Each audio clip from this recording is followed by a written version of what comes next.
बहुत समय पहले की बात है।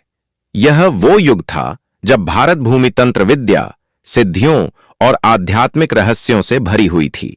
एक विशेष पंथ था, योगिनी पंथ, जिसमें प्रमुख थीं 64 शक्तिशाली योगिनियां। ये कोई साधारण स्त्रियां नहीं थीं, बल्कि देवी दुर्गा के विभिन्न रूपों की अवतार थीं, जो तांत्रिक साधनाओं की संरक्षक मानी जाती थीं। कहा जाता है कि ये 64 योगिनियां किसी जंगल या साधारण मंदिर में नहीं रहती थीं। इनका निवास विशेष प्रकार के गोलाकार छतहीन मंदिरों में होता था।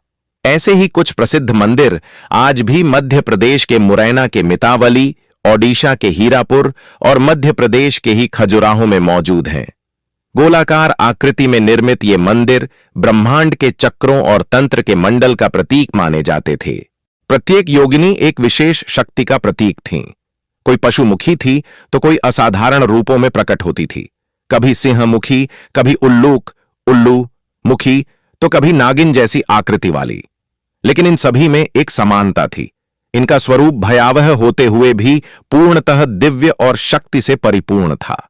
पौराणिक मान्यताओं के अनुसार जब देवी दुर्गा ने महिषासुर का वध किया तो उन्होंने अपनी शक्तियों को पृथ्वी पर फैलाने के लिए 64 रूपों में विभाजित किया। ये रूप योगिनियां बनी। हर योगिनी एक दिशा, एक तत्व, एक भाव और एक उद्देश्य का प्रतिनिधित्व करती थीं। तांत्रिक साधक इन योगिनियों की उपासना करके अद्भुत सिद्धियां प्राप्त करते थे, परंतु यह साधना आसान नहीं थी। इसे करने के लिए साधक को भय, मोह और माया से परे जाकर पूर्ण आत्मसमर्पण करना होता था।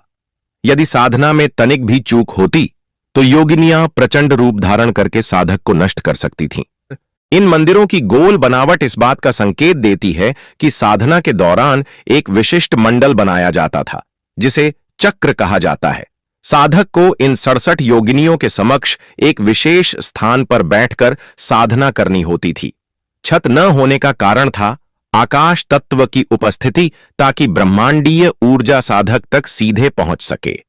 मान्यता है कि जिन तांत्रिकों ने 64 योगिनियों की कृपा पाली, वे अदृश्य हो सकते थे, आकाश में उड़ सकते थे, इच्छित वस्तु प्राप्त कर सकते थे, यहां तक कि मृत को भी जीवित कर सकते थे। मगर यह शक्तियां उन्हें समाज के लिए सेवा करने हेतु दी जाती थीं, न कि अहंकार या लालच के लिए। समय के साथ जब भक्ति मार्ग ने तंत्र मार्ग को पीछे छोड़ दिया, तब योगिनियों की पूजा लुप्त होने लगी। इन मंदिरों को वीरान छोड़ दिया गया। कुछ तो इतने रहस्यमयी थे कि लोगों ने वहां जाना बंद कर दिया। लेकिन आज भी कभी-कभी इन मंदिरों